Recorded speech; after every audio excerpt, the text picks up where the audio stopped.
নমো শ্রী যতিরাজায়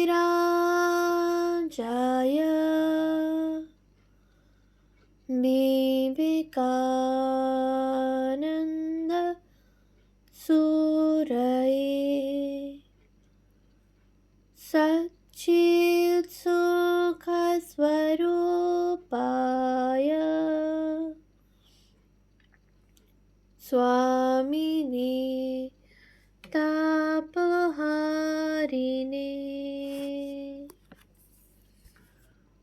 পূজনীয় স্বামী গম্ভীরানন্দজি মহারাজের রচনা যুগনায়ক বিবেকানন্দ প্রথম খণ্ড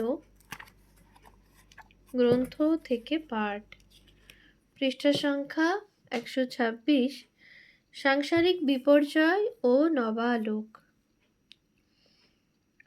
ইহার সমর্থনে স্বামী শারদানন্দ নিজের একটি অভিজ্ঞতার দৃষ্টান্ত দিয়াছেন। ঠাকুরের শ্রীমুখে নরেন্দ্রের গুণানুবাদ শুনিবার কয়েক মাস পূর্বে এবং নরেন্দ্রের সহিত কোনরূপ পরিচয়ের আগেই একবার তিনি এক সাহিত্যিক বন্ধুর আলয়ে তাহার সাক্ষাৎ পাইয়াছিলেন। ওই বন্ধুটি তখন গৌরমোহন মুখার্জি স্ট্রিটে নরেন্দ্রের বাড়ির সম্মুখে এক ভাড়া বাড়িতে ছিলেন। ওই বন্ধুর বিবাহের পর স্বামী শারদানন্দ তদানীন্তন শরৎচন্দ্র লোকমুখে শুনিতে পান যে বন্ধুর স্বভাব উচ্ছৃঙ্খল হইয়াছে এবং নানা অসৎ উপায়ে অর্থ উপার্জন করিতে তিনি কুণ্ঠিত নহেন। সত্যাসত্য নির্ধারণের জন্যে একদিন তিনি বন্ধুর গৃহে উপস্থিত হইলেন। বন্ধু ভিতরে ছিলেন, তাই তিনি বাহিরের ঘরে অপেক্ষা করিতেছেন। এমন সময় এক যুবক সেই ঘরে ঢুকিলেন এবং পরিচিতের ন্যায় নিঃসংকোচে একটি তাকিয়ায় অর্ধশায়িত হইয়া গুনগুন করিয়া একটি হিন্দি গানের অংশবিশেষ গাহিতে লাগিলেন। গানের মধ্যে কানাই ও বাঁশরি এই শব্দদ্বয় শুনিয়া শরৎচন্দ্রের ধারণা হইয়াছিল গানটি কৃষ্ণ বিষয়ক।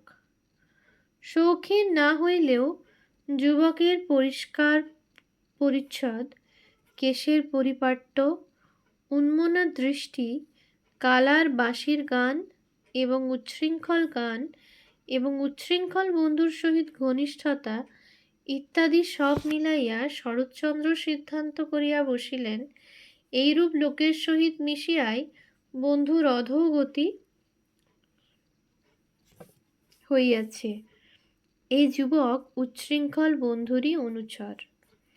একটু পরে বন্ধু বাহিরে আসিলেন এবং শরৎচন্দ্রের সহিত দীর্ঘকাল পরে দেখা হইলেও দুই একটি বাক্যালাপের পরেই ওই অপরিচিত যুবকের সহিত নানাবিধ দীর্ঘ আলাপে নিযুক্ত হইলেন। পরিস্থিতি বেদনাপ্রদ হইলেও ভদ্রতা হিসাবে বসিয়া বসিয়া শরৎচন্দ্র তাহাদের সাহিত্যিক আলোচনা শুনিতে লাগিলেন। বন্ধু বলিতেছিলেন, রচনা মাত্রকেই সাহিত্য বলা চলে, আর যুবক বলিতেছেন, ভাব প্রকাশের সঙ্গে সুরুচি এবং উচ্চ আদর্শও থাকা আবশ্যক। যুবক চসার প্রভৃতি ইংরেজি কবির বাক্য উদ্ধৃত করিয়া আপন পক্ষ সমর্থন করিলেন এবং মানব সমাজকে দুই ভাগে বিভক্ত করিয়া বলিলেন, এক শ্রেণীর লোক বিষয়কেই সত্য ভাবিয়া উহার ভোগকেই জীবনের চরম লক্ষ্য মনে করে, আপাত সত্য বস্তুকেই আদর্শ বলিয়া গ্রহণ করে। আর দ্বিতীয় শ্রেণীর লোক উচ্চতর আদর্শ অনুভব করিয়া বহির বিষয়কে সেই ছাঁচে গড়িতে চায়, আদর্শকে বাস্তবে রূপায়িত করে। পরিশেষে তিনি বলিলেন, ঐরূপ আদর্শকে জীবনে পূর্ণরূপে প্রতিষ্ঠিত করিতে পারিয়াছেন একমাত্র দক্ষিণেশ্বরের পরমহংসদেব। এই সকল আলোচনায় সন্তোষ জন্মিলেও শরৎচন্দ্র এর অনুমান হইল ওই যুবকের কথায় ও কাজে সামঞ্জস্য নাই। তাহার কয়েক মাস পরে ঠাকুরের নিকট নরেন্দ্রের প্রশংসা শুনিয়া যখন তাহাকে দেখিবার আগ্রহ জন্মিল এবং ঠাকুরের নিকট ঠিকানা জানিয়া লইয়া নরেন্দ্রের নিকট উপস্থিত হইলেন, তখন তাহার আর বিস্ময়ের সীমা রহিল না। উচ্ছৃঙ্খল বন্ধুর অনুচর সেই ত্রিপণ্ড যুবকই শ্রীরামকৃষ্ণের নরেন্দ্র। ভক্ত ও আগন্তুক সকলেরই মনে যে নরেন্দ্রনাথ সম্বন্ধে কিরূপ বিকৃত ও বিরুদ্ধ ধারণার উৎপত্তি হওয়ার সম্ভাবনা ছিল, প্রসঙ্গাগত দৃষ্টান্ত হইতে তাহা সহজেই বোধগম্য হইবে। যাহা হোক, আমরা এই প্রাসঙ্গিক বিষয় পরিত্যাগ করিয়া পুনর্বার নরেন্দ্রনাথের সম্মুখোক্তিতেই ফিরিয়া যাই। আলোচ্যকালে ভক্তগণ ঔৎসুক্য ভরে তাহাকে দেখিতে আসিয়া তিনি নাস্তিক। নরেন্দ্র কি সত্যই কখনো নাস্তিক হইয়াছিলেন? আমরা দেখিয়াছি মহাবিদ্যালয়ে অধ্যয়নকালে তিনি একসময়ে ঐরূপ চিন্তায় নিরত ছিলেন। পিতৃবিয়োগের পরও নাস্তিকতার আভাস পাই। 1884 খ্রিস্টাব্দে 2রা মার্চ তিনি বলিতেছেন, আমি নাস্তিক মত পড়ছি। কথামৃত 3/8/2। আমাদের বিশ্বাস ইহা অতি হালকা ভাবেই তিনি গ্রহণ করিয়াছিলেন। কতকটা ভগবানের প্রতি অভিমান ভরে এবং কতকটা বৌদ্ধিক ঔৎসুক্যের ফলে। প্রকৃতপক্ষে ইহা তাহার চরিত্রের অন্তঃস্থল স্পর্শ করে নাই। এইরূপ না হইলে নরেন্দ্র চরিত্র বুঝা এবং বুঝানো অসম্ভব। লীলা প্রসঙ্গ হইতে উদ্ধৃত তাহার সম্মুখোক্তিও আমাদের মতের সমর্থক। কুসংসর্গী, পথভ্রষ্ট ইত্যাদি বিরুদ্ধ ধারণারই আভাস দিলেন। এই কথার উল্লেখান্তে নরেন্দ্র আরও বলিয়াছিলেন, আমাকে তাহারা এত দূর হীন ভাবিতে পারেন জানিয়া আমিও দারুণ অভিমানে স্ফীত হইয়া দণ্ড পাইবার ভয়ে ঈশ্বরে বিশ্বাস করা বিষম দুর্বলতা একথা প্রতিপন্নপূর্বক হিউম, বেন, মিল, কোমতে প্রভৃতি পাশ্চাত্য দার্শনিক সকলের মতামত উদ্ধৃত করিয়া ঈশ্বরের অস্তিত্বের প্রমাণ নাই বলিয়া তাহাদিগের সহিত প্রচণ্ড তর্ক জুড়িয়া দিলাম। ফলে বুঝিতে পারিলাম আমার অধঃপতন হইয়াছে। এ কথায় বিশ্বাস দৃঢ়তর করিয়া তাহারা বিদায় গ্রহণ করিলেন। বুঝিয়া আনন্দিত হইলাম এবং ভাবিলাম ঠাকুরও হয়তো ইহাদের মুখে শুনিয়া ঐরূপ বিশ্বাস করিবেন। ঐরূপ ভাবিবা মাত্র আবার নিদারুণ অভিমানে অন্তর পূর্ণ হইল। স্থির করিলাম তা করুন। মানুষের ভালো মন্দ মতামতের যখন এতই অল্প মূল্য, তখন তাহাতে আসে যায় কি? পরে শুনিয়া স্তম্ভিত হইলাম। ঠাকুর তাহাদের মুখে ওই কথা শুনিয়া প্রথমে হা না কিছুই বলেন নাই। পরে ভবনাথ রোদন করিতে করিতে তাহাকে ওই কথা জানাইয়া যখন বলিয়াছিল, মহাশয়, নরেন্দ্রের এমন হইবে এ কথা স্বপ্নেরও অগোচর, তখন বিষম উত্তেজিত হইয়া তিনি তাহাকে বলিয়াছিলেন, চুপ কর শালারা, মা বলিয়াছেন সে কখনো ঐরূপ হইতে পারে না। আর কখনো আমাকে ওই সকল কথা বলিলে তোদের মুখ দেখিতে পারিব না। এই রূপে অহংকারে অভিমানে নাস্তিকতার পোষণ করিলে হইবে কি?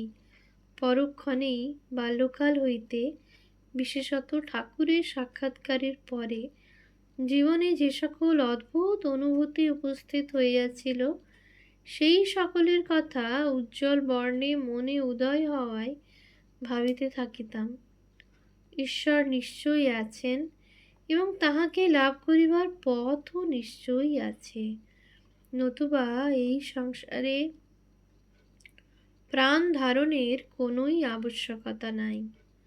দুঃখ কষ্ট জীবনে যতই আসুক না কেন, সেই পথ খুঁজিয়া বাহির করিতে হইবে।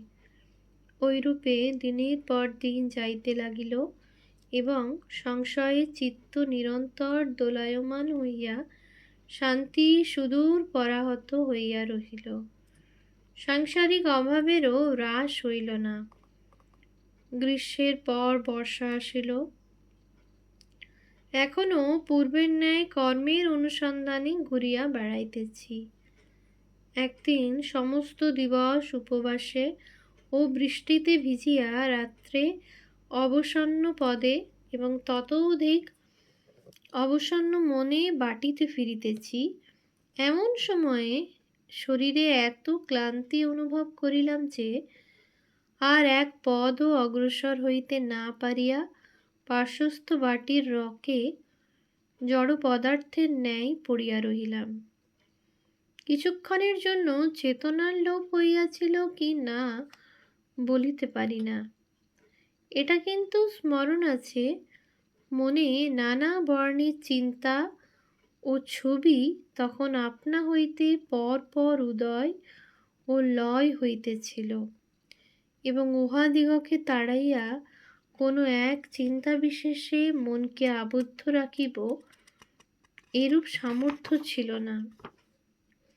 সহসা উপলব্ধি করিলাম কোনো এক দৈব শক্তির প্রভাবে একের পর অন্য এই রূপে ভিতরের অনেকগুলি পর্দা যেন উত্তোলিত হইল এবং শিবের সংসারে অশিব কেন, ঈশ্বরের কঠোর ন্যায়পরতা ও অপার করুণার সামঞ্জস্য প্রভৃতি যে সকল বিষয় নির্ণয় করিতে না পারিয়া মন এতদিন নানা সন্দেহে আকুল হইয়াছিল, সেই সকল বিষয়ের স্থির মীমাংসা অন্তরের নিবিড়তম প্রদেশে দেখিতে পাইলাম।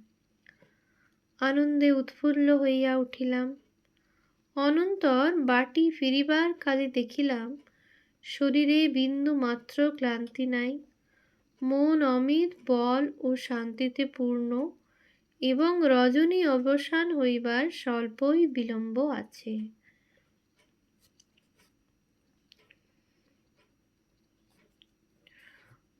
ওম শান্তি শান্তি শান্তি। হরি ওম তৎসৎ। শ্রীরামকৃষ্ণার্পণমস্তু।